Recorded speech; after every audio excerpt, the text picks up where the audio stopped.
to make a good living, you have to learn how to overcome objections. And I want to teach you the art of disagreeing without disagreeing. If you learn this art, you will be very, very successful, and in return for your success, you will make a good living.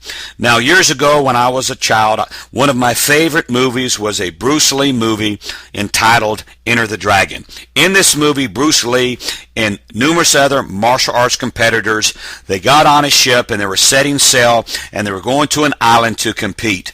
Well, on this ship, there was another competitor who started picking on Bruce Lee's fellow countrymen, and he was picking on people that were a lot smaller than him. Bruce Lee noticed this and came and had a discussion with the gentleman, and the gentleman asked Bruce Lee what was his fighting style, and Bruce Lee said he practiced the art of fighting without fighting. Well, as you can imagine, this gentleman was set back a little bit by this style. He had never heard of it, and he asked for a demonstration. He wanted to spar with Bruce Lee. Bruce Lee then explained that the ship was too confined. They needed to go into a little life raft, a little boat, and go and sail to shore. They could practice, or he could do a demonstration. They would come back. So the gentleman agreed, and Bruce Lee allowed him to go into the little rowboat by himself, and Bruce Lee untied the rowboat, and here you find the bad guy is out behind the ship being towed by Bruce Lee, and he gives the rope to the little countryman who was being picked on by the bad guy.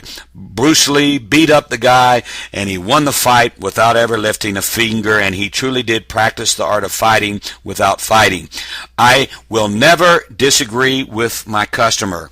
I will never become disagreeable with my customer. I practice the art of disagreeing without disagreeing, and I will show you how to do it. And if you trust me and you give it a shot, you will have success. Therefore, there's no rebuttal cards needed. It is not a science. It is an art. I will teach you how to take a non-argumentative posture. What I mean by a non-argumentative posture is that simply this, that you will never become disagreeable. You always keep the conversation positive. You will always be friendly and polite, and you want to build a warm, fuzzy feeling between you and the potential customer. You are going to learn a rebuttal formula. Instead of memorizing or writing down rebuttals, you're going to learn the formula. If you learn the formula, no matter what objection they give you, you will use the formula and you will overcome that objection and get the sale. Okay, let's talk a little bit about the common objections that you're going to hear daily.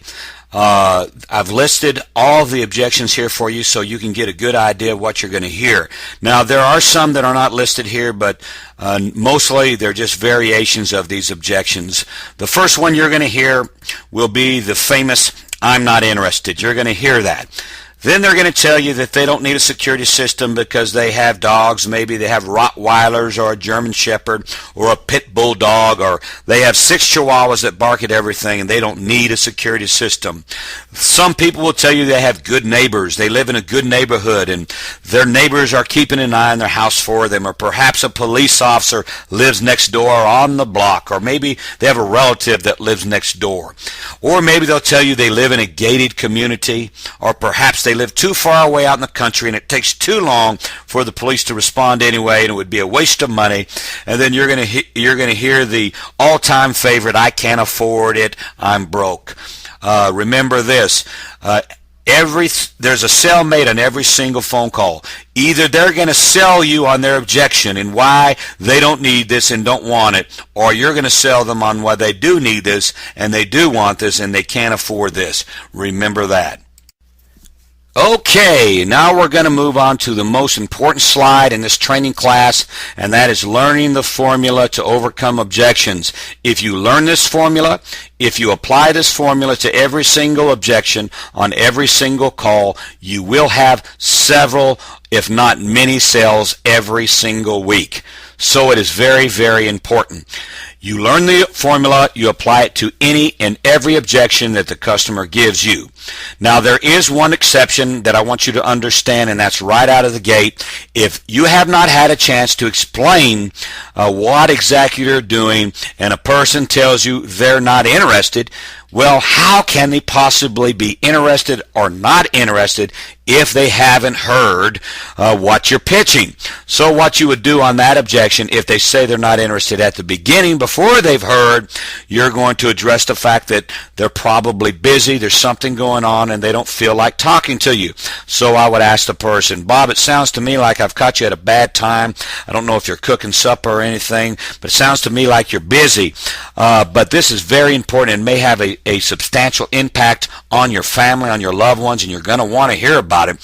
When would be a better time to call you back? I'm going to find out. I'm going to give him that respect, and many times he's going to give me a call back time, and he's going to let me know, yeah, I was just heading out the door, I was busy, call me back tomorrow around the same time. I will call him back, and because I gave him that courtesy and respect, he usually will give me the same courtesy and respect back and listen to what I have to say. Now, let's take the objection, the example. I don't need this because I have dogs. I'm talking to a potential customer. His name's Bob, and Bob says he doesn't need this because he has dogs. So the first step is simply rephrasing the objection back in the form of a question. So what I'm going to say is, you don't need this, Bob, because you have dogs? That's it. It's simple, so simple, yet many people can't seem to do it. So if someone says they don't need this because they have a police officer that lives right next door and watches their home for them, you're going to say, you don't need this because you have a police officer living next door? Step 2, I want you to agree with the customer, and I want you to say those 4 words. I agree with you. And the 5th word should be their first name. So I would say, I agree with you, Bob. Now, I'm not agreeing with Bob that he doesn't need a security system. I will never agree with that. I'm agreeing with the point he's trying to make. And I'm going to keep this conversation going in positive direction. So I'm going to say, I agree with you, Bob. You know, having dogs is really great security. It can be a great asset to protecting your home. That's all you have to do. Now, step 3, I want you to ask a relevant question to his objection or relevant to your conversation. Don't get off on a tangent in left field somewhere asking ridiculous questions about the weather or that has nothing to do with our conversation. So what I want you to do is ask a relevant question. So you would say, let me ask you a quick question, Bob. What kind of dogs do you have? And then he's going to be happy to inform me how he's got 2 big old Rottweilers and they're mean. And I'm going to continue alternating between step 2 and step 3 because I want to build rapport and I want to engage Bob in a conversation. I don't want to pitch my product at him or throw it at him. I want to interact with him, and I want us to come to a win-win agreement at the end, and that's with him taking a security system. So I will ask him another relative question. He may say he has Rottweilers, and I'll ask him, how long have you had those Rottweilers? And he'll tell me.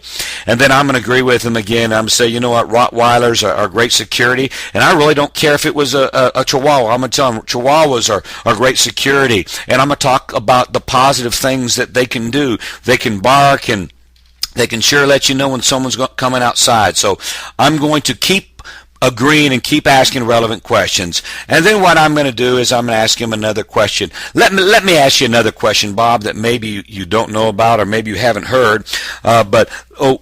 You know what I found out, Bob, is that in 90% of cases of where there's a fire, did you know, Bob, that the family pets, the dogs, usually perish? And that's not a good thing, Bob. I tell you what I'd like to do for you. By all means, keep your dogs. Don't get rid of the dogs. They're great security. I'm going to show you a way for about $1 and some change a day how you can double your protection on your home, your security, but also how we can protect those dogs. And what I mean by that is this: I want to get you a top-of-the-line photoelectric heat rise detector, a fire detection system put in your house, and I'm going to see if I got a coupon or something. I can get that system free for you. And then if you're gone out of town or you're up the road and your house catches on fire, it will automatically get the fire department out there. So not only can they save your house from burning down, they could save your dogs from perishing in that fire. And I tell you what I'm also going to do. I'm even going to throw in a insurance certificate that we normally charge to fill out and send to your insurance company to get you a little discount on your insurance. It's going to save you 5 to 20% on your insurance, and that's one thing I know the dogs can't do is save money on insurance. Matter of fact, insurance agents like to raise rates because of big dogs. But I'm going to get you one of those thrown in. Hang on a second. Wait a minute. I just saw something else here, Bob. I tell you what I can do also. I didn't realize I could do this. I can even get you the warranty at absolutely no charge. Normally that's $5, but on this promotion I can throw that in absolutely free. Then I'm going to assume that was all he needed to hear. I gave him new information. You see, I can't change Bob's mind, and neither can you change my mind. But I can give Bob new information, additional features, additional benefits, and let him change his own mind. Just like you can give me new information, and I can change my mind. However, if I try to force him to change his mind, what's going to happen? He's going to put his feet down just like a mule, and he's going to put them down, and you're not going to get him to the application process. Now, you can use this formula with any and every objection. It does not matter. If a person says, well, I don't need this, Joe, say Bob said, I don't need this, Joe. I live so far out in the country. I'm going to say, you don't need this, Bob. You live so far out in the country. I move on to step 2. Well, I agree with you, Bob. You know, living so far out in the country is better than living in the city. However, there are a few drawbacks. It does take the police a little longer to get out there. But let me ask you a quick question. How far is your nearest neighbor? Oh, they're a quarter mile down the road. Well, you know, I also agree with you, Bob. Living out there and having neighbors, you know, kind of spread out is kind of a nice thing with the privacy, but it does offer some drawbacks. But let me ask you another kind of silly question, Bob. If you go out of town for a week, do you lock the doors on your house? Well, of course you do. I knew you did, Bob. I'm just kind of being silly. And Bob, you do that because you know that you don't want to make it really easy for a bad guy to break in your house because you live so far away. Bob, what I want to do is I want to show you a way that for about $1.50 a day you can have some real security.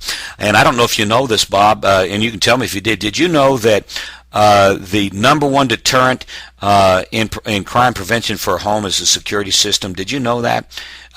Beats locking the doors, locking the windows, and all those kind of things. And even though you live far away, Bob, and it's going to take the authorities longer to get there, in a life and death situation, would you agree with me that seconds count? Well, sure you do. The neat thing about this security system, when it goes off, Bob, it's going to dispatch to the authorities. I tell you what I'm going to do, but I'm going to even set it up for you. I have a little thing I like to do for the people that live out in the country, and I'll even put down a contact of the nearest neighbor and some other people on here, so after they dispatch the authorities, they can even call these people to check on your house. And I'm going to ask you one more silly question, Bob. Do you think if that alarm goes off and that 110 decibel siren is sounding in the house, do you think the bad guy's going to get his stopwatch out and see how long it takes the sheriff's department to show up out there? Well, of course not. He's going to get out of there because that deputy may be up the corner on a dirt road with a box of donuts just wasting time. But the good news is, Bob, it's only going to cost you about $1.50. Let me see if I can do something else nice for you because you live out in the country. Well, I tell you what I can do. I do have a coupon left here. I can go ahead and get you set up on the fire prevention package, the fire detection package also. So if you are gone out of town, it will go ahead and alert the fire department and get them out of there. Get them out there, whether it's volunteer fire department or some other fire department. So you see, the formula is not complicated. Learn the formula. Learn how to apply it to all of these objections. Get creative. Use your personality. Have fun with it, and you'll be successful. Okay, we're fixing to wrap up the training here. I know you may have questions, and that's fine. If you'll write down all of your questions after you pass the test, when you come to actual hands-on orientation, I will be happy, or someone will be happy to answer those questions for you. I only have one question for you, and this is the first test question. Can you sell this product? Do you believe in your heart in this product that security systems save lives, that they're going to be beneficial for your customers, for people that you're going to call? If you can believe in this and you can sell this product, then we want you on our team. We'll continue to teach you how to sell it, to do better and better. But the worst case scenario, if you sell someone a security system and they never need it, is that they had peace of mind for all the years they had the security system, knowing it was there in case, just in case. The worst case scenario is if you don't help them get a security system, it could be tragic. Their house could catch on fire, burn to the ground. A bad guy could come in and clean them out, or worse yet, someone in their family could be hurt or killed. It's a serious business we're in. I take it very serious, and I believe in what I'm doing. And if you can believe in it with me, then I want you on my team. My name's Joe Johnson, and I want to thank you for your time.